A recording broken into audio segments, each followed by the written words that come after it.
Hi hello ನಮಸ್ಕಾರ ತಮ್ಗೆಲ್ಲರಿಗೂ gram Bharat YouTube ಚಾನಲ್ಗೆ ಸ್ವಾಗತ ಸುಸ್ವಾಗತ.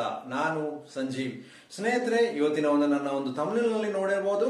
ಇವತ್ತು ಒಂದು ಸಮ್ಮರ್ ಸ್ಪೆಷಲ್ ಒಂದು ನೀಮ್ ಆಯಿಲ್ ನ ಬಳಸಿಕೊಂಡು ನಿಮಗೆ ಒಂದು ಕೋಲ್ಡ್ ಪ್ರೊಸೆಸ್ ಸೋಪ್ ನ ಹೇಗೆ ಮಾಡೋದು ಅಂತ ಈ ಒಂದು ವಿಡಿಯೋದಲ್ಲಿ ತಿಳಿಸ್ಕೊಡ್ತೀವಿ. ಹಾಗೂ ಅದರ ಜೊತೆಗೆ ಈ ನೀಮ್ ಆಯಿಲ್ ನ ಒಂದು ಬೆನಿಫಿಟ್ಸ್ ಕೂಡ ನಿಮಗೆ ಈ ವಿಡಿಯೋದಲ್ಲಿ ತಿಳಿಸ್ತಾ ಹೋಗ್ತೀವಿ. ಸೊ ಹಾಗಾಗಿ ಬನ್ನಿ ಸ್ನೇಹಿತರೆ, ಯಾವುದೇ ಒಂದು ಟೈಮ್ ವೇಸ್ಟ್ ಮಾಡದೇನೆ ಈ ವಿಡಿಯೋನ ಶುರು ಮಾಡೋಣ. ಸ್ನೇಹಿತರೆ, ವೆಲ್ಕಮ್ ಬ್ಯಾಕ್. ಇವತ್ತು ನೀವು ನನ್ನ ಒಂದು ಥಂಬ್ನೇಲ್ನಲ್ಲಿ ನೋಡಿರ್ಬೋದು. ಇವತ್ತು ನಾನು ನೀಮ್ ಆಯಿಲ್ ನ ಬಳಸಿಕೊಂಡು ನಿಮಗೆ ಒಂದು ಕೋಲ್ಡ್ ಪ್ರೊಸೆಸ್ ಸೋಪ್ ನ ಹೇಗೆ ಮಾಡೋದು ಅಂತ ತಿಳಿಸ್ಕೊಡ್ತಾ ಇದ್ದೀನಿ. ಸೊ ಅದಕ್ಕೆ ಏನೆಲ್ಲ ಸಾಮಗ್ರಿಗಳು ಬೇಕಂತ ಒಂದೊಂದಾಗಿ ನೋಡ್ತಾ ಹೋಗೋಣ. ಸೊ ಮೊದಲಿಗೆ ನಾನು ಇಲ್ಲಿ ಮಲ್ಟಿ ಆಯಿಲ್ಸ್ ನ ತಗೊಂಡಿದ್ದೀನಿ. ಇದರಲ್ಲಿ ಆಯಿಲ್ಸ್ ಗಳಲ್ಲಿ ನಾನು ಕ್ಯಾಸ್ಟರ್ ಆಯಿಲ್ ತಗೊಂಡಿದ್ದೀನಿ, ಕೊಕೊನಟ್ ಆಯಿಲ್ ತಗೊಂಡಿದ್ದೀನಿ, ನೀಮ್ ಆಯಿಲ್ ನ ತಗೊಂಡಿದ್ದೀನಿ, ಗ್ರೌಂಡ್ನಟ್ ಆಯಿಲ್ ನ ತಗೊಂಡಿದ್ದೀನಿ, ಸನ್ಫ್ಲವರ್ ಆಯಿಲ್ ನ ತಗೊಂಡಿದ್ದೀನಿ ಹಾಗೂ ಪಾಮ್ ಆಯಿಲ್ ನ ತಗೊಂಡಿದ್ದೀನಿ. ಸೊ ನೆಕ್ಸ್ಟ್ ಬಂದ್ಬಿಟ್ಟು ಇಲ್ಲಿ ನಾನಿಲ್ಲಿ ಡಿಸ್ಟಿಲ್ ವಾಟರ್ ನ ತಗೊಂಡಿದ್ದೀನಿ. ಹಾಗೂ ನೆಕ್ಸ್ಟ್ ಇಲ್ಲಿ ಸೋಡಿಯಂ ಹೈಡ್ರಾಕ್ಸೈಡ್ ಕಾಣಿಸ್ತಾ ಇದೆ ನೋಡಿ, ಸೋಡಿಯಂ ಹೈಡ್ರಾಕ್ಸೈಡ್ ಅಥವಾ ಕಾಸ್ಟಿಕ್ ಸೋಡಾ ಅಂತ ಹೇಳ್ತಾರೆ. ಸೊ ನೆಕ್ಸ್ಟ್ ಇಲ್ಲಿ ನಾನು ಒಂದು ನೀಮ್ ಪೌಡರ್ ನ ತಗೊಂಡಿದ್ದೀನಿ. ಸೊ ಈ ಎಲ್ಲ ಇಂಗ್ರೀಡಿಯೆಂಟ್ಸ್ ನ ಒಂದು ಲಿಸ್ಟ್ ಏನಿದೆ ಡಿಸ್ಕ್ರಿಪ್ಷನ್ ಬಾಕ್ಸ್ ಅಲ್ಲಿ ನಾನು ಹಾಕಿರ್ತೀನಿ. ಸೊ ದಯವಿಟ್ಟು ಅದರಲ್ಲಿ ಹೋಗಿ ನೋಡ್ಕೊಳ್ಳಿ. ಸ್ನೇಹಿತರೆ, ನಮ್ಮ ಒಂದು ಈ ಆಯಿಲ್ಸು, ಡಿಸ್ಟಿಲ್ ವಾಟರು ಹಾಗೂ ಸೋಡಿಯಂ ಹೈಡ್ರಾಕ್ಸೈಡ್ ಮೂರು ಮಿಕ್ಸ್ಚರ್ ಏನಿದೆ ಅದನ್ನ ಹೇಗೆ ಕ್ಯಾಲ್ಕುಲೇಟ್ ಮಾಡೋದು ಅಂತ ನಾವೊಂದು ಮುಂಚೆನೆ ಆಲ್ರೆಡಿ ನಾನು ಒಂದು ವಿಡಿಯೋ ಹಾಕಿದ್ದೀನಿ. ಸೊ ದಯವಿಟ್ಟು ಆ ವಿಡಿಯೋನ ನೀನು ಒಂದ್ಸಲಿ ನೋಡ್ಕೊಂಡ್ ಬನ್ನಿ. ಯಾಕೆಂದ್ರೆ ಆ ವಿಡಿಯೋ ನೋಡಿದ್ರೆ ನಿಮಗೆ ಹೇಗೆ ಈ ಮೂರು ಮಿಕ್ಸ್ಚರ್ನ ಒಂದು ಹೇಗೆ ಕ್ಯಾಲ್ಕುಲೇಟ್ ಮಾಡೋದು, ನಿಮ್ಮ ಮನೆಯಲ್ಲೇ ನೀವೇ ಸ್ವಂತವಾಗಿ ಸೋಪ್ನ ಹೇಗೆ ಕ್ಯಾಲ್ಕುಲೇಟ್ ಮಾಡೋದು ಅಂತ ನಿಮಗೆ ಈಸಿ ಆಗುತ್ತೆ. ಹಾಗೂ ಅದನ್ನ ನಿಮಗೆ ಈಸಿ ಆಗಲಿ ಅಂತ ಹೇಳಿ ಇದರಲ್ಲಿ ನಾನು ಅದರ ಒಂದು ಥಂಬ್ನೇಲ್ ಏನಿದೆ, ಆ ವಿಡಿಯೋದ ಥಂಬ್ನೇಲ್ ಇದರ ಮೇಲೆ ಡಿಸ್ಪ್ಲೇ ಮಾಡಿದ್ದೀನಿ. ಸೊ ದಯವಿಟ್ಟು ಆ ವಿಡಿಯೋನ ಹೋಗಿ ನೋಡ್ಕೊಂಡ್ ಬನ್ನಿ. ಇವಾಗ ಈ ಕೋಲ್ಡ್ ಪ್ರೊಸೆಸ್ ಸೋಪ್ನ, ನೀಮ್ ಆಯಿಲ್ ನ ಒಂದು ಕೋಲ್ಡ್ ಪ್ರೊಸೆಸ್ ಸೋಪ್ನ ಹೇಗೆ ಮಾಡೋದು ಅಂತ ನಿಮಗೆ ತೋರಿಸ್ಕೊಡ್ತಾ ಇದ್ದೀನಿ. ಮೊದಲಿಗೆ ಇದು ಆಯಿಲ್ಸ್ ಗಳನ್ನ ಸದ್ಯಕ್ಕೆ ಸೈಡಿಗೆ ಇಡೋಣ. ಇವಾಗ ಬನ್ನಿ ಸ್ನೇಹಿತರೆ, ಇವಾಗ ಇದು ಡಿಸ್ಟಿಲ್ ವಾಟರ್ ನ ತಗೊಂಡಿದ್ದೀನಿ. ಹಾಗೂ ನಾನು ಇಲ್ಲಿ ಕಾಸ್ಟಿಕ್ ಸೋಡಾ ಅಥವಾ ಸೋಡಿಯಂ ಹೈಡ್ರಾಕ್ಸೈಡ್ ನ ತಗೊಂಡಿದ್ದೀನಿ. ಸೊ ಇದನ್ನ ಸ್ಲೋ ಆಗಿ ಇದಕ್ಕೆ ನೀರಿಗೆ ಮಿಕ್ಸ್ ಮಾಡ್ತಾ ಹೋಗ್ತೇನೆ ನೋಡಿ. ಮಿಕ್ಸ್ ಮಾಡ್ತಾ ಇದ್ದೀನಿ, ಸ್ಲೋ ಆಗಿ ಮಿಕ್ಸ್ ಮಾಡ್ತಾ ಇದ್ದೀನಿ.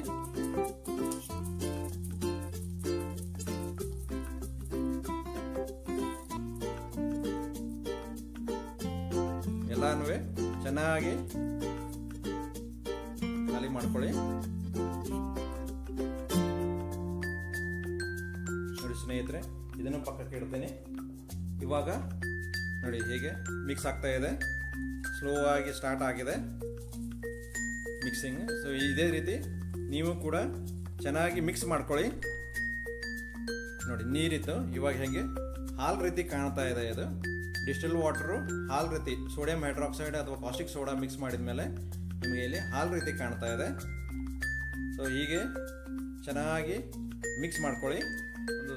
ನಮ್ಮ ಒಂದು ಸೋಡಿಯಂ ಹೈಡ್ರಾಕ್ಸೈಡ್ ಅಥವಾ ಕಾಸ್ಟಿಕ್ ಸೋಡಾ ಏನಿದೆ ಅದು ಚೆನ್ನಾಗಿ ಈ ನೀರಲ್ಲಿ ಕರಗುವವರೆಗೆ ಚೆನ್ನಾಗಿ ಮಿಕ್ಸ್ ಮಾಡ್ಕೊಳ್ಳಿ. ಇವಾಗ ನೋಡಿ, ಮುಂಚೆ ವೈಟ್ ಕಲರ್ ಇತ್ತು, ಇವಾಗ ನೋಡಿ ಆಲ್ಮೋಸ್ಟ್ ಕರಗಿದೆ. ನೀರು ಕೂಡ ಕ್ಲಿಯರ್ ಆಗಿ ಕಾಣ್ತಾ ಇದೆ. ಮುಂಚೆ ಹಾಲ್ ರೀತಿ ಕಾಣ್ತಾ ಇತ್ತು, ಇವಾಗ ನೋಡಿ ಹೇಗೆ ಕ್ರಿಸ್ಟಲ್ ಕ್ಲಿಯರ್ ಕಾಣ್ತಾ ಇದೆ. ಬೇಗನೆ ಕರಗಿದೆ ಇದೆ. ಇವಾಗ ನೋಡಿ, ಮುಟ್ಟಿ ನೋಡಿದರೆ ನಿಮಗೆ ಇದು ಆಯಿಲ್, ಇದು ನೀರು ಏನಿದೆ ತುಂಬಾ ಬಿಸಿ ಆಗಿದೆ. ಸೊ ಇದು ರೂಮ್ ಟೆಂಪರೇಚರ್ ಬರೋವರೆಗೆ ಇದನ್ನ ನಾನು ಪಕ್ಕದಲ್ಲಿ ತೆಗೆದಿಡ್ತಾ ಇದ್ದೀನಿ. ಯಾಕಂದ್ರೆ ಇದೇ ಹೀಟ್ ಇರುವಾಗ ನಾವು ಒಂದು ಡಿಸ್ಟಿಲ್ ವಾಟರ್ ಹಾಗೂ ಕಾಸ್ಟಿಕ್ ಸೋಡಾನ ಮಿಕ್ಸ್ ಮಾಡಿದಾಗ ಇದು ಸ್ವಲ್ಪ ಒಂದು ಹೀಟ್ ಜನರೇಟ್ ಆಗುತ್ತೆ. ಸೊ ಆ ಹೀಟ್ನ ರೆಡ್ಯೂಸ್ ಮಾಡಿ ರೂಮ್ ಟೆಂಪರೇಚರ್ ಬರೋವರೆಗೆ ಒಂದು ಹಾಫ್ ಅನ್ ಅವರ್ ಆಗುತ್ತೆ. 25 ಇಂದ ಹಾಫ್ ಅನ್ ಅವರ್ ಆಗುತ್ತೆ. ಸೊ ಅಲ್ಲಿವರೆಗೆ ಇದನ್ನ ನಾನು ಪಕ್ಕದಲ್ಲಿ ಇಡ್ತಾ ಇದ್ದೀನಿ. ಸ್ನೇಹಿತರೆ, ನಮ್ಮ ಒಂದು ಕಾಸ್ಟಿಕ್ ಸೋಡಾ ಅಥವಾ ಲೈವ್ ಸೊಲ್ಯೂಷನ್ ಏನು ಹೇಳ್ತೀವಿ ಅದು ರೂಮ್ ಟೆಂಪರೇಚರ್ ಬರೋವರೆಗೆ ನಮ್ಮ ಒಂದು ಆಯಿಲ್ಸ್ ನ ಮಿಕ್ಸ್ಚರ್ ಏನಿದೆ ಅದನ್ನ ಚೆನ್ನಾಗಿ ಮಿಕ್ಸ್ ಮಾಡ್ಕೊಳ್ಳೋಣ. ಇವಾಗ ನೋಡಿ, ಇಲ್ಲಿ ಎಲ್ಲ ಆಯಿಲ್ಸ್ ಮಧ್ಯದಲ್ಲಿ ನಿಮಗೆ ಬ್ರೌನಿಶ್ ಆಗಿ ನಿಮಗೆ ಒಂದು ಆಯಿಲ್ ಕಾಣ್ತಾ ಇದೆ, ಅದೇ ನೀಮ್ ಆಯಿಲು. ಸೊ ಈ ಎಲ್ಲ ಆಯಿಲ್ನ castor oil, neem oil, coconut oil, palm oil ಎಲ್ಲಾನು ಚೆನ್ನಾಗಿ ಮಿಕ್ಸ್ ಮಾಡ್ಕೊಳ್ಳೋಣ. ಎಲ್ಲಾನು ಬರೀಬೇಕು ಇದರಲ್ಲಿ. ಮುಂಚೆ ಏನು ನೋಡಿದ್ರಿ, ನೀಮ್ ಆಯಿಲ್ ಸಪ್ರೇಟ್ ಕಾಣಿಸ್ತಾ ಇತ್ತು. ಸೊ ಹಾಗಾಗಿ ಆ ಥರ ಇರಬಾರ್ದು ಅದು. ಸೊ ಹಾಗಾಗಿ ಈ ಎಲ್ಲ ಆಯಿಲ್ಸ್ನ ಚೆನ್ನಾಗಿ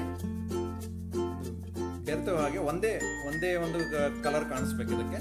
ಸೊ ಅಲ್ಲಿವರೆಗೆ ನೀವು ಇದನ್ನ ಚೆನ್ನಾಗಿ ಮಿಕ್ಸ್ ಮಾಡ್ಕೊಳ್ಳಿ. ನೋಡಿ ಈಗ ಮಿಕ್ಸ್ ಆಗ್ತಾ ಇದೆ, ಎಲ್ಲ ಆಯಿಲ್ಸ್ ಚೆನ್ನಾಗಿ ಮಿಕ್ಸ್ ಆಗಿದೆ. ಇಲ್ಲಿ ಕೆಳಗಡೆ ಕೂಡ ನೀವು ನೋಡಬಹುದು ಒಂದೇ ಕಲರ್ ಕಾಣಿಸ್ತಾ ಇದೆ, ಬ್ರೌನಿಶ್ ಕಲರ್ ಕಾಣ್ತಾ ಇದೆ. ಇನ್ನು ಚೆನ್ನಾಗಿ ಮಿಕ್ಸ್ ಮಾಡ್ಕೊಳ್ಳಿ ಇದನ್ನ. ಇದೇ ರೀತಿ ಇವಾಗ ನೋಡಿ ಕಾಣಿಸ್ತಾ ಇದೆ ನಿಮಗೆ ಒಂದು ಗೋಲ್ಡನ್ ಬ್ರೌನ್ ರೀತಿ ಆಯಿಲ್ಸ್ ಕಾಣಿಸ್ತಾ ಇದೆ. ನೀಮ್ ಆಯಿಲ್ ಇದು ಕಾರಣ. ನೀಮ್ ಆಯಿಲ್ ಹಾಕಿದ್ರಿಂದ ಸ್ವಲ್ಪ ಬ್ರೌನಿಶ್ ಕಲರ್ ಕಾಣುತ್ತೆ.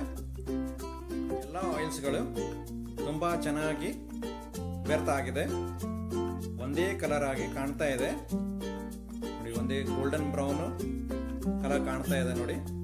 ಸೊ ಇದೇ ರೀತಿ ಕೆಳಗಡೆ ತೋರಿಸ್ತಾ ಇದ್ದೀನಿ, ಕೆಳಗಡೆ ಚೆನ್ನಾಗಿ ಬೆರ್ತ ಆಗಿದೆ. ಇದನ್ನು ಕೂಡ ನಾನು ಒಂದು ಡಿಸ್ಟಿಲ್ ವಾಟರ್ ಹಾಗೂ ಸೋಡಿಯಂ ಹೈಡ್ರಾಕ್ಸೈಡ್ ಲಿಕ್ವಿಡ್ ಏನಿದೆ, ಲೈ ಅಂತ ಏನು ಹೇಳ್ತೀವಿ, ಅದನ್ನ ಅದೇ ರೀತಿ ಅದು ಸ್ವಲ್ಪ ಕೋಲ್ಡ್ ಆಗುವವರೆಗೆ, ರೂಮ್ ಟೆಂಪರೇಚರ್ ಬರೋವರೆಗೆ ಇದನ್ನು ಕೂಡ ಪಕ್ಕದಲ್ಲಿ ತೆಗೆದಿಡ್ತೇವೆ. ಬನ್ನಿ ಇವಾಗ ನಮ್ಮ ಒಂದು ಕಾಸ್ಟಿಕ್ ಸೋಡಾ ಹಾಗೂ ಡಿಸ್ಟಿಲ್ ವಾಟರ್ನ ಒಂದು ಮಿಕ್ಸರ್ ಏನಿದೆ, ಲೈ ಸೊಲ್ಯೂಷನ್ ಏನಿದೆ, ಅದು ರೂಮ್ ಟೆಂಪರೇಚರ್ಗೆ ಬಂದಿದೆ.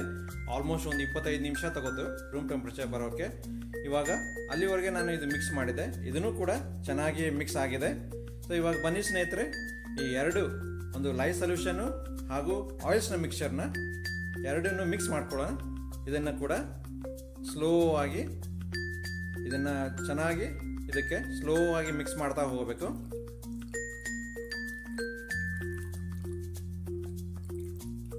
ನೋಡಿ ಕಲರ್, ಆಯಿಲ್ಸ್ನ ಕಲರ್ ಕೂಡ ಚೇಂಜ್ ಆಗ್ತಾ ಇದೆ. ಇಲ್ಲಿ ಡಾರ್ಕ್ ಇಂದ ಲೈಟ್ ಆಗ್ತಾ ಇದೆ. ಚೆನ್ನಾಗಿ ಮಿಕ್ಸ್ ಮಾಡ್ಕೋಬೇಕು ಇದನ್ನ. ಇದೇ ರೀತಿ ನೋಡಿ ಹೀಗಾಗಿದೆ, ತುಂಬಾ ಚೆನ್ನಾಗಿ ಮಿಕ್ಸ್ ಆಗಿದೆ. ಬೇಗ ಟ್ರೇಸ್ ಕೂಡ ಬಂದಾಗ ಕಾಣ್ತಾ ಇದೆ. ಇದಕ್ಕೆ ಯಾವುದು ಒಂದು ಹ್ಯಾಂಡ್ ಮಿಕ್ಸರ್ ಅಥವಾ ಎಲೆಕ್ಟ್ರಿಕಲ್ ಬ್ಲೆಂಡರ್ ಯಾವುದು ಬೇಕಾಗಿಲ್ಲ, ಇದಕ್ಕೆ ಬೇಗ ಟ್ರೇಸ್ ಬಂದ್ಬಿಡುತ್ತೆ. ಇವಾಗ ನೋಡಿ ಥಿಕ್ ಕಾಣ್ತಾ ಇದೆ.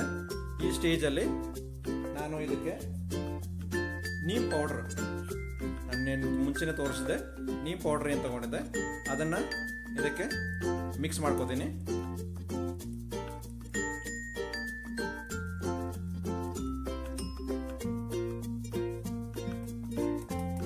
ಈ ನೀಮ್ ಪೌಡರ್ ಯಾವುದೇ ರೀತಿ ಲಂಪ್ ಇರೋದ ಹಾಗೆ ಇರಬಾರದು, ಲಂಪ್ಸ್ ಚೆನ್ನಾಗಿ ಮಿಕ್ಸ್ ಮಾಡ್ಕೊಳ್ಳಿ.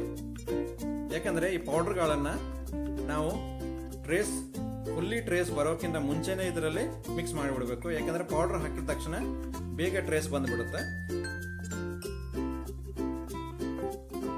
ನೋಡಿ ಇವಾಗ ಕಲರ್ ಹೇಗೆ ಚೇಂಜ್ ಆಗಿದೆ, ತುಂಬಾ ಚೆನ್ನಾಗಿ ಕಲರ್ ಬಂದಿದೆ. ಇದೇ ರೀತಿ ಮಿಕ್ಸ್ ಮಾಡ್ತಾ ಹೋಗಿ. ನಮ್ಮ ಒಂದು ಆಯಿಲ್ಸ್ ಏನಿದೆ, ನೀಮ್ ಆಯಿಲ್ ತುಂಬಾ ಎಫೆಕ್ಟಿವ್. ನಮ್ಮ ಒಂದು ಹೇರ್ ಕೂದಲೇನಿದೆ, ಕೂದಲಿಂದ ಹಿಡಿದು ನಮ್ಮ ಒಂದು ಕಾಲಿನ ಒಂದು ಟೋಸ್ ಏನಿದೆ, ಟೋವರೆಗೇನು ಎಲ್ಲ ತುಂಬಾ ಬೆನಿಫಿಷಿಯಲ್ ಇದೆ. ನೀವು ಹೇರ್ ನೋಡಕ್ ಹೋದ್ರೆ ಕೂದಲಲ್ಲಿ ಡ್ಯಾಂಡ್ರಫ್ ಆಗಿದ್ರೆ ಈ ನೀಮ್ ಆಯಿಲ್ ನೀವು ಹಚ್ಚಿ ಬೆಳಗ್ಗೆ ನೀವು ವಾಶ್ ಮಾಡ್ಕೊಂಡ್ಬಿಟ್ರೆ ಎಲ್ಲ ಡ್ಯಾಂಡ್ರಫ್ ಕೂಡ ಹೊರಟು ಹೋಗುತ್ತೆ. ತಲೆಯಲ್ಲಿ ಏನಾಗಿದ್ರೆ ಅದು ಅವಾಗನು ಕೂಡ ನೀವು ಅದಕ್ಕೆ ನಮ್ಮ ಒಂದು ನೀಮ್ ಆಯಿಲ್ನ ಯೂಸ್ ಮಾಡಿಕೊಂಡು ಒಂದು ನೈಟಲ್ಲಿ ಓವರ್ ನೈಟ್ ಬಿಟ್ರೆ, ನೀವು ಬೆಳಗ್ಗೆ ವಾಶ್ ಮಾಡ್ಕೊಂಡ್ರೆ ಎಲ್ಲ ಹೊರಟು ಹೋಗುತ್ತೆ. ಹೇನುಗಳೆಲ್ಲ ಕೂಡ ಕೂದಲಿಂದ ಉದುರಿ ಹೋಗಿರುತ್ತೆ. ಹಾಗೂ ನಿಮಗೆ ಸ್ಕಿನ್ ಬಿಟ್ಟು ಇವಾಗ ಸ್ಕಿನ್ಗೆ ಬಂದರೆ, ಹೇರ್ ಬಿಟ್ಟು ಸ್ಕಿನ್ಗೆ ಬಂದರೆ, ಸ್ಕಿನ್ನಿಗೆ ತುಂಬ ಆಂಟಿ ಬ್ಯಾಕ್ಟೀರಿಯಲ್ ಪ್ರಾಪರ್ಟಿ ಇದೆ, ಇದರಲ್ಲಿ ಆಂಟಿ ಫಂಗಲ್ ಪ್ರಾಪರ್ಟಿ ಇದೆ ನೀಮ್ ಆಯಿಲಲ್ಲಿ. ಹಾಗೂ ನಿಮಗೆ ಸ್ಕಿನ್ ಯಾವುದೇ ರೀತಿ ಪ್ರಾಬ್ಲಮ್ ಇದ್ದರೆ ಇವಾಗ ರಿಸರ್ಚ್ ಕೂಡ ನಡೀತಾ ಇದೆ. ನೀಮ್ ಆಯಿಲಿಂದ ನೀವು ಸ್ಕಿನ್ ಇನ್ಫೆಕ್ಷನ್, ಯಾವುದು ಸೋರಿಯಾಸಿಸ್ ಹಾಗೂ ಎಕ್ಸಿಮಾ ಅಂತ ರೀತಿಯ ಒಂದು ಸ್ಕಿನ್ ಇನ್ಫೆಕ್ಷನ್ಗಳ ಕೂಡ ನೀವು ಇಲ್ಲಿ ಕಂಟ್ರೋಲ್ ಮಾಡಬಹುದು ಈ ನೀಮ್ ಆಯಿಲಿಂದ ಅಂತ ರಿಸರ್ಚ್ ನಡೀತಾ ಇದೆ, ಪ್ರೂವ್ ಕೂಡ ಆಗ್ತಾ ಇದೆ. ಹಾಗೂ ನಿಮಗೆ ಸ್ಕಿನ್ ವೈಟ್ನಿಂಗ್ ಕೂಡ ಮಾಡುತ್ತೆ. ಸ್ಕಿನ್ನಿಗೆ ಆಯಿಲ್ ಹಚ್ಕೊಂಡ್ಬಿಟ್ಟು ಒಂದು ಹಾಫ್ ಅನ್ ಅವರ್ ಬಿಟ್ರೆ ಆಮೇಲೆ ನೀವು ತೊಳ್ಕೊಂಡ್ಬಿಟ್ರೆ ತುಂಬಾ ಚೆನ್ನಾಗಿ ಬರುತ್ತೆ. ಹಾಗೂ ನಿಮಗೆ ಉಗುರಲ್ಲಿ ಒಂದು ಸ್ಮೂತ್ ಇರಲ್ಲ, ಉಗುರು ನಿಮಗೆ ಇದಾಗಿರುತ್ತೆ, ಗೆರೆ ಕಾಣಿಸ್ತಾ ಇರುತ್ತೆ ಉಗುರಲ್ಲಿ. ಅದಲ್ಲೂ ಕೂಡ ನೀವು ಈ ನೀಮ್ ಆಯಿಲ್ನ ಹಚ್ಕೊಂಡ್ಬಿಟ್ಟು ನೈಟ್ ಹಚ್ಕೊಂಡ್ಬಿಟ್ಟು ಬೆಳಗ್ಗೆ ನೀವು ಚೆನ್ನಾಗಿ ವಾಶ್ ಮಾಡಿಕೊಂಡ್ರೆ, ಅದೇ ರೀತಿ ನೀವು ಒಂದು ತಿಂಗಳು 15 to ಒಂದು ತಿಂಗಳು ನೀವು ಮಾಡಿದರೆ ಚೆನ್ನಾಗಿ ನಿಮಗೆ ಕೂದಲು ಮತ್ತೆ ಮುಂಚೆ ರೀತಿನೇ ಚೆನ್ನಾಗಿ ಆಗುತ್ತೆ, ಶೈನ್ ಆಗುತ್ತೆ. ಇವಾಗ ನೋಡಿ ನಮ್ಮ ಮಿಕ್ಸರ್ ಕೂಡ ಒಂದು ಥಿಕ್ ಆಗ್ತಾ ಇದೆ, ಟ್ರೇಸ್ ಸ್ಟೇಜಲ್ಲಿ ಬರ್ತಾ ಇದೆ. ಇದೇ ರೀತಿ ಒಂದು 5 to 10 ಮಿನಿಟ್ಸ್ ಆದರೆ ಸಾಕಿದು, ಬೇಗ ಟ್ರೇಸ್ ಬಂದ್ಬಿಡುತ್ತೆ. ಇನ್ನು ಸ್ವಲ್ಪ ಸ್ಮೆಲ್ ಕೂಡ ಚೆನ್ನಾಗಿ ಬರ್ತಾ ಇದೆ ನೀಮ್ ಆಯಿಲ್ದು. ಇದಕ್ಕೆ ನಾನು ಬೇರೆ ಯಾವುದನ್ನು ಫ್ರೇಗ್ರೆನ್ಸ್ ಹಾಕೋದಿಲ್ಲ, ಯಾಕಂದರೆ ನೀಮ್ ಆಯಿಲು ಫ್ರೇಗ್ರೆನ್ಸೇ ಇರುತ್ತೆ ಆಲ್ರೆಡಿ. ಸೊ ಇದಕ್ಕೆ ಬೇರೆ ಯಾವುದೋ ಫ್ರೇಗ್ರೆನ್ಸ್ ಹಾಕೋ ಅವಶ್ಯಕತೆ ಇಲ್ಲ. ಇವಾಗ ನೋಡಿ ಹೇಗೆ ತಿಕ್ ಆಗ್ತಾ ಇದೆ. ಮುಂಚೆ ಹೇಗಿತ್ತು, ಇವಾಗ ನೋಡಿ ತಿಕ್ ಆಗ್ತಾ ಇದೆ. ಒಂದು ಸ್ಪ್ಯಾಚುಲಾ, ಈ ರೀತಿ ಸ್ಪ್ಯಾಚುಲಾನು ಸ್ಪೂನು ತೊಗೊಂಡ್ಬಿಟ್ಟು ನೀವು ಈ ರೀತಿ ಮಿಕ್ಸ್ ಮಾಡಿದರೆ ಬೇಗನೆ ಟ್ರೇಸ್ ಬಂದುಬಿಡುತ್ತೆ. ಟ್ರೇಸ್ ಅಂದರೆ ಒಂದು ಲಿಕ್ವಿಡ್ ಫಾರ್ಮ್ನಿಂದ ಥಿಕ್ ಆಗುತ್ತಲ್ಲ, ಪೇಸ್ಟ್ ಥಿಕ್ ಆಗುತ್ತೆ, ಅದಕ್ಕೆ ಟ್ರೇಸ್ ಅಂತ ಕರಿತೀವಿ. ಇದೇ ರೀತಿ ಮಾಡ್ಕೊಳ್ಳಿ, ಚೆನ್ನಾಗಿ ಮಿಕ್ಸ್ ಮಾಡ್ಕೊಳ್ಳಿ. ಇವಾಗ ನೋಡಿ ಮುಂಚೆ ಹೇಗಿತ್ತು, ಇವಾಗ ಹೇಗಿದೆ ನೋಡಿ. ಥಿಕ್ ಪೇಸ್ಟ್ ರೀತಿ ಕಾಣ್ತಾ ಇದೆ. ನನ್ನ ಒಂದು ಸ್ಪ್ಯಾಚುಲಾ ಮೇಲೂ ಕೂಡ ನೀವು ನೋಡಿ ಹೇಗೆ ಕಾಣ್ತಾ ಇದೆ, ಥಿಕ್ ಆಗಿ ಕಾಣ್ತಾ ಇದೆ ಇದು ಪೇಸ್ಟ್. ನಮ್ಮ ಆಯಿಲ್ಸು ಹಾಗೂ ಸೋಡಿಯಂ ಹೈಡ್ರಾಕ್ಸೈಡು ಹಾಗೂ ಡಿಸ್ಟಿಲ್ ವಾಟರ್ ಹಾಗೂ ನೀಮ್ ಆಯಿಲ್ ಪೌಡ್ರು, ಈ ಎಲ್ಲ ಮಿಕ್ಸ್ಚರ್ನು ಕೂಡ ಮಿಕ್ಸ್ ಮಾಡಿದಾಗ ಈ ರೀತಿ ಒಂದು ಪೇಸ್ಟ್ ರೀತಿ, ಲೈಟ್ ಪೇಸ್ಟ್ ರೀತಿ ಫಾರ್ಮ್ ಆಗುತ್ತೆ ನೋಡಿ. ಸ್ಪ್ಯಾಚುಲಾ ಕೂಡ ಹೇಗೆ ಕಾಣ್ತಾ ಇದೆ, ಸ್ಪ್ಯಾಚುಲಲ್ಲಿ ನೋಡಿ ಆಲ್ರೆಡಿ ಆಗಿದೆ. ನಾನು ಈ ರೀತಿ ಒಂದು ಸಿಲಿಕಾನ್ ಮೌಲ್ಡ್ನ ತಗೊಂಡಿದ್ದೀನಿ. ಇದಕ್ಕೆ ನಾನು ಮುಂಚೆನೆ ಚೆನ್ನಾಗಿ ನೀರು ಹಾಕಿ ವಾಶ್ ಮಾಡ್ಕೊಂಡಿದ್ದೀನಿ. ಸೊ ಇವಾಗ ನಾನು ಇದು ಐಸೋಪ್ರೊಪೈಲ್ ಆಲ್ಕೋಹಾಲ್ ಏನಿದೆ ಅದಕ್ಕೆ ಇದ್ರ ಮೇಲೆ ಚೆನ್ನಾಗಿ ಸ್ಪ್ರೇ ಮಾಡ್ಕೋತೀನಿ. ಏನಾದರೂ ಇದಕ್ಕೆ ಉಳ್ಕೊಂಡಿದ್ರೆ, ಡಸ್ಟ್ ಏನಾದರೂ ಉಳ್ಕೊಂಡಿದ್ರೆ ಇದು ಚೆನ್ನಾಗಿ ಕ್ಲೀನ್ ಮಾಡುತ್ತೆ, ಸೋಪ್ ಮೇಲೆ ಎಫೆಕ್ಟ್ ಆಗಿ ಕೊಡಲ್ಲ. ಸೊ ಇದಕ್ಕೆ ಇವಾಗ ಸದ್ಯಕ್ಕೆ 2ಕ್ಕೆ ಸ್ಪ್ರೇ ಮಾಡ್ಕೋತೀನಿ. ಇವಾಗ ಇನ್ಫೆಕ್ಟೆಂಟ್ ಆಗುತ್ತೆ ಇದು. ಇವಾಗ ಬನ್ನಿ ಸ್ನೇಹಿತರೆ, ನಮ್ಮ ಒಂದು ಮಿಕ್ಸರ್ ಏನಿದೆ ಅದು ಇವಾಗ ರೆಡಿ ಆಗಿದೆ, ಥಿಕ್ ಕೂಡ ಆಗಿದೆ ನೋಡಿ. ಸ್ಪ್ಯಾಚುಲಾ ಮೇಲೆ ಕಾಣ್ತಾ ಇದೆ, ಥಿಕ್ ಕಾಣ್ತಾ ಇದೆ, ಪೇಸ್ಟ್ ರೀತಿ ಕಾಣ್ತಾ ಇದೆ. ಸೊ ಇವಾಗ ಇದಕ್ಕೆ ನಮ್ಮ ಒಂದು ಮೋಲ್ಡ್ ಏನಿದೆ, soap mould, silicon soap mould, ಅದಕ್ಕೆ ನಾನು ಇಲ್ಲಿ ಸ್ಲೋ ಆಗಿ ಟ್ರಾನ್ಸ್ಫರ್ ಮಾಡ್ತೀನಿ.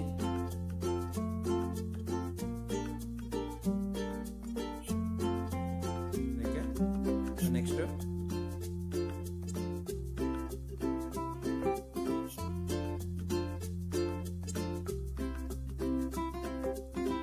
ರೆಡಿ ಆಗಿದೆ. ಇವಾಗ ಇನ್ನೊಂದು ಸ್ವಲ್ಪ ಚೂರಿದೆ, ಸೊ ಅದನ್ನು ಕೂಡ ಇಲ್ಲಿ ಇನ್ನೊಂದಕ್ಕೆ ಚಿಕ್ಕದೊಂದು ಸೋಪ್ ಆಗುತ್ತೆ. ಸೊ ಹಾಗಾಗಿ ಈ ಮೂರನೇದು ಕೂಡ ನಾನಿಲ್ಲಿ ಸ್ಪ್ರೇ ಮಾಡ್ಕೋತೀನಿ. ಇವಾಗ ಇದು ಬ್ಯಾಲೆನ್ಸ್ ಏನಿದೆ ಉಳಿದಿರೋದು, ಇದಕ್ಕೆ ಚಿಕ್ಕದು ಸೋಪ್ ಆಗೋಕ್ಕೆ ಒಂದು ಟ್ರಾನ್ಸ್ಫರ್ ಮಾಡ್ಕೊಂಡ್ಬಿಡ್ತೀನಿ. ನಾನಿಲ್ಲಿ ಚಿಕ್ಕ ಸೋಪ್ ಆಗುತ್ತೆ.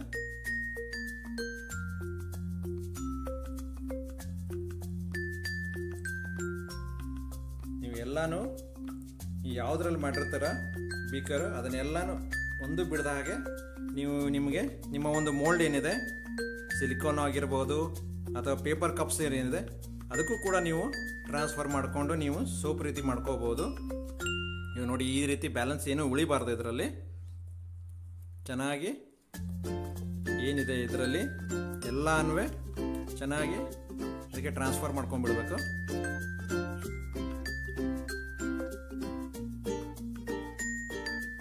ನೀವು ಇದಕ್ಕೆ ಟ್ರೇಸ್ ಬರೋಕ್ಕಿಂತ ಮುಂಚೆನೆ ನೀವು ಬೇಕಿದ್ರೆ ಇದಕ್ಕೆ ಒಂದು ಕಲರ್ ಕೂಡ ಆ್ಯಡ್ ಮಾಡ್ಕೋಬೋದು. ನಾನಿಲ್ಲಿ ಕಲರ್ ಆ್ಯಡ್ ಮಾಡಿಲ್ಲ.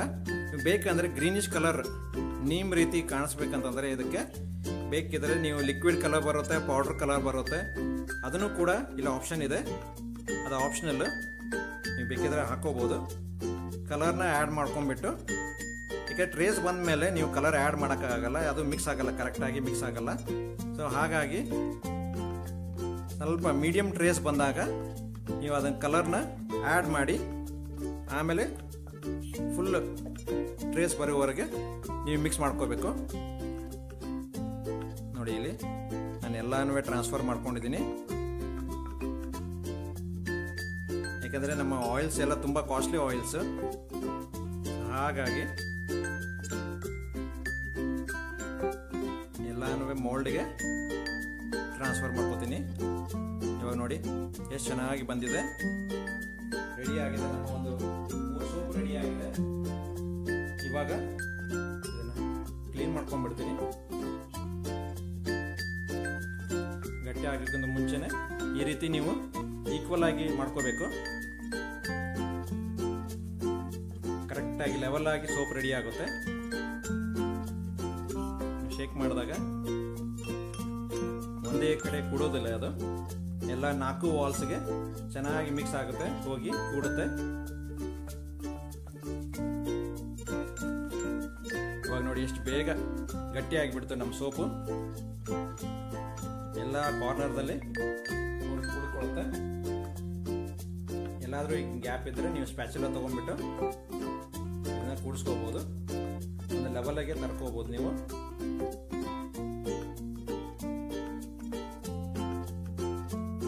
ನೋಡಿ ನಮ್ಮ ಒಂದು ಏನು ಸೋಪ್ ಇದೆ ಅದು ಇವಾಗ ರೆಡಿ ಆಯಿತು. ಸ್ನೇಹಿತರೆ, ಇದು ಸೋಪು ಇದರಲ್ಲಿ ಕಂಪ್ಲೀಟ್ ಆಗಿ ನಾನು ಇಲ್ಲಿ ಟ್ರಾನ್ಸ್ಫರ್ ಮಾಡಿದ್ದೀನಿ. ಸೊ ಇವಾಗ ಯಾವುದೇ ರೀತಿ ಒಂದು ಬಬಲ್ಸ್ ಇದರ ಸೋಪ್ ಮೇಲೆ ಇರಬಾರ್ದಂತ ನಾನು ಇಲ್ಲಿ ಐಸೋಪ್ರೊಪೈಲ್ ಆಲ್ಕೋಹಾಲ್ ಸ್ಪ್ರೇ ಮಾಡ್ತಾ ಇದ್ದೀನಿ. ಮತ್ತೆ ತಿರ್ಗಾ ಸ್ಪ್ರೇ ಮಾಡ್ತಾ ಇದ್ದೀನಿ 3 ಮೇಲೆ. ಏನಾದರೂ ಸ್ವಲ್ಪ ಬಬಲ್ಸ್ ಇದ್ರೆ ಅದು ಹೊರಟು ಹೋಗುತ್ತೆ. ಸ್ಪ್ರೇ ಮಾಡಿದ್ದೀನಿ. ಸೊ ಇವಾಗ ಇದನ್ನ 24 ಗಂಟೆಗಳ ನಂತರ ನಿಮಗೆ ಅನ್ಮೋಲ್ಡ್ ಮಾಡಿ ತೋರಿಸ್ತೀನಿ. ನಾವೇನು ನೀಮ್ ಆಯಿಲ್ ಸೋಪ್ನ ಮಾಡಿದ್ವಿ ಅದು ಇವತ್ತು 48 ಗಂಟೆ ಆಲ್ಮೋಸ್ಟ್ 48 ಗಂಟೆಗಳ ನಂತರ ಇವತ್ತು ಅನ್ಮೋಲ್ಡ್ ಮಾಡಿದ್ದೀನಿ. ಇವಾಗ ನೋಡಿ ಹೇಗೆ ಸೂಪರ್ ಆಗಿ ಬಂದಿದೆ. ಎಲ್ಲ ಮೋಲ್ಡ್ದು ಏನಿದು ಡಿಸೈನ್ ಇದೆ ಆ ಡಿಸೈನು ಎಷ್ಟು ಚೆನ್ನಾಗಿ ತುಂಬ ಹೊಂದ್ಕೊಂಡಿದೆ ಡಿಸೈನ್. ನೋಡಿ ಕ್ಲೋಸಪ್ ಎಲ್ಲ ತೋರಿಸ್ತಾ ಇದ್ದೀನಿ, ಎಷ್ಟು ಚೆನ್ನಾಗಿ ಬಂದಿದೆ ಡಿಸೈನು. ನೋಡಿ ಸುತ್ತುಗಡೆ ತುಂಬ ಚೆನ್ನಾಗಿ ಬಂದಿದೆ, ಕಲರ್ ಕೂಡ ತುಂಬ ಚೆನ್ನಾಗಿ ಬಂದಿದೆ. ನಿಮ್ದು ಏನು ಕಲರ್ ಇದೆ ಆ ಕಲರ್ ಬಂದಿದೆ ನೋಡಿ, ಎಷ್ಟು ಚೆನ್ನಾಗಿದೆ. ಎಲ್ಲಾನು 3 ನಿಮಗೆ 3 ಸೋಪ್ ಮಾಡಿದ್ದೆ. ಸೊ ಇವಾಗ ನೋಡಿ 3 ಸೋಪ್ನು ನಿಮಗೆ ಒಂದೊಂದಾಗಿ ತೋರಿಸ್ತಾ ಇದ್ದೀನಿ ಡಿಸೈನು. ನೋಡಿ ಎಷ್ಟು ಚೆನ್ನಾಗಿ ಸೂಪರ್ ಬಂದಿದೆ ಡಿಸೈನು. ಹೇಗೆ ಬಂದಿದೆ ಡಿಸೈನು, ತುಂಬ ಸಖತ್ತಾಗಿದೆ, ಚೆನ್ನಾಗಿ ಕಾಣಿಸ್ತಾ ಇದೆ ಡಿಸೈನು. ನೋಡಿ ಶೈನ್ ಹೆಂಗಿದೆ, ಶೈನ್ ಯಾವ ರೀತಿ ಕಾಣಿಸ್ತಾ ಇದೆ, ತುಂಬ ಚೆನ್ನಾಗಿ ಶೈನ್ ಕಾಣಿಸ್ತಾ ಇದೆ. ನೋಡಿ ಎಲ್ಲ ರೀತಿ ಆ್ಯಂಗಲ್ ಇಂದನು ಚೆನ್ನಾಗಿ ಕಾಣಿಸ್ತಾ ಇದೆ ಸೋಪು. ನೋಡಿ ಈ ರೀತಿ ನೀವು ಕೂಡ ನೀವು ಮನೆಯಲ್ಲಿ ಸೋಪ್ನ ಈ ರೀತಿ ಮಾಡ್ಕೋಬಹುದು. ಯಾವುದೇ ಇದಿದೆ ಮೋಲ್ಡ್ ಅಂತ ಏನು ಬೇಕಾಗಿಲ್ಲ. ನೀವು ಒಂದು ಪೇಪರ್ ಕಪ್ಸ್ ಏನಿರುತ್ತೆ ಆ ಕಪ್ಪಲ್ಲಿ ನೀವು ತಗೊಂಡ್ಬಿಟ್ಟು ನೀವು ಈ ಥರ ಸೋಪ್ನ ಮಾಡ್ಕೋಬಹುದು. ಇದರಲ್ಲಿ ನಾನು ಯಾವುದೇ ಫ್ರಾಗ್ರೆನ್ಸ್ ಆ್ಯಡ್ ಮಾಡಿಲ್ಲ ಹಾಗೂ ಕಲರ್ ಕೂಡ ಆ್ಯಡ್ ಮಾಡಿಲ್ಲ. ಇಲ್ಲಿ ನೀವು ಗ್ರೀನ್ ಕಲರ್, ಈ ಸೋಪ್ ನಿಮಗೆ ಗ್ರೀನ್ ಕಲರ್ ಬೇಕಂತಂದ್ರೆ ನೀವು ಇದರಲ್ಲಿ ಗ್ರೀನ್ ಕಲರ್ನ ಆ್ಯಡ್ ಮಾಡ್ಕೋಬಹುದು. ಲಿಕ್ವಿಡ್ ಬರುತ್ತೆ, ಪೌಡರ್ ಫಾರ್ಮಲ್ಲಿ ಬರುತ್ತೆ. ನೀವು ಅದನ್ನು ಆ್ಯಡ್ ಮಾಡಿಕೊಂಡು ಗ್ರೀನ್ ಕಲರ್ ಮಾಡ್ಕೋಬಹುದು. ಇದು ನ್ಯಾಚುರಲ್ ಕಲರ್ ಇದೆ. ನೀಮ್ ಆಯಿಲ್ದು ಏನು ಕಲರ್ ಇದೆ ಗೋಲ್ಡನ್ ಬ್ರೌನ್ ಕಲರು, ಅದೇ ನ್ಯಾಚುರಲ್ ಕಲರ್ ಬಂದಿದೆ. ಸ್ಮೆಲ್ ಕೂಡ ತುಂಬ ಸಖತ್ತಾಗಿ ಸ್ಮೆಲ್ ಇದೆ, ನೀಮ್ ಆಯಿಲ್ ಸ್ಮೆಲ್ ಇದೆ. ಅದು ಜಾಸ್ತಿನೂ ಇಲ್ಲ ಕಮ್ಮಿನೂ ಇಲ್ಲ, ಎಷ್ಟು ಬೇಕು ಅದಕ್ಕೆ ಅಷ್ಟಿದೆ. ತುಂಬ ಚೆನ್ನಾಗಿ ಬಂದಿದೆ ಸೋಪು. ಸ್ನೇಹಿತರೆ, ನೀವು ಇದೇ ರೀತಿ ನೀವು ಕೂಡ ಮನೆಯಲ್ಲಿ ಸೋಪ್ ಮಾಡ್ಕೊಳ್ಳಿ ಹಾಗೂ ನಿಮ್ಮ ಮನೆಯವರಿಗೆ ಕೂಡ ಇದನ್ನು ಯೂಸ್ ಮಾಡೋಕ್ಕೆ ಹೇಳಿ. ತುಂಬ ಒಳ್ಳೆಯದು. ಬೇರೆ ಹೊರಗಡೆಯಿಂದ ಸೋಪ್ ತಂದುಬಿಟ್ಟು ನೀವು ನಿಮ್ಮ ಬಾಡಿನ ಹಾಳು ಮಾಡ್ಕೊಳ್ಳೋಕ್ಕಿಂತ ಮನೆಯಲ್ಲಿ ನೀವೇ ರೆಡಿ ಮಾಡಿ ನಿಮ್ಮ ಒಂದು ಬಾಡಿನ ಹಾಗೂ ಸ್ಕಿನ್ನ ಕಾಪಾಡ್ಕೊಳ್ಳಿ. ಸ್ನೇಹಿತರೆ, ಇವತ್ತಿನ ಒಂದು ಈ ವಿಡಿಯೋ ನಿಮಗೆ ಇಷ್ಟ ಆದರೆ ಪ್ಲೀಸ್ ಒಂದು ಲೈಕ್ ಕೊಡಿ, ಕಮೆಂಟ್ ಮಾಡಿ, ಶೇರ್ ಮಾಡಿ ಹಾಗೂ ಕೊನೆಯದಾಗಿ ಸಬ್ಸ್ಕ್ರೈಬ್ ಮಾಡ್ಕೊಳ್ಳೋದನ್ನು ಮಾತ್ರ ಮಡಿಬೇಡಿ. ಹಾಗೂ ಸ್ನೇಹಿತರೆ, ನಿಮ್ಮ ಮುಂದಿನ ಭೇಟಿ ಮುಂದಿನ ವಿಡಿಯೋದಲ್ಲಿ. ಅಲ್ಲಿವರೆಗೂ ನಮಸ್ಕಾರ ನಮಸ್ಕಾರ ನಮಸ್ಕಾರ.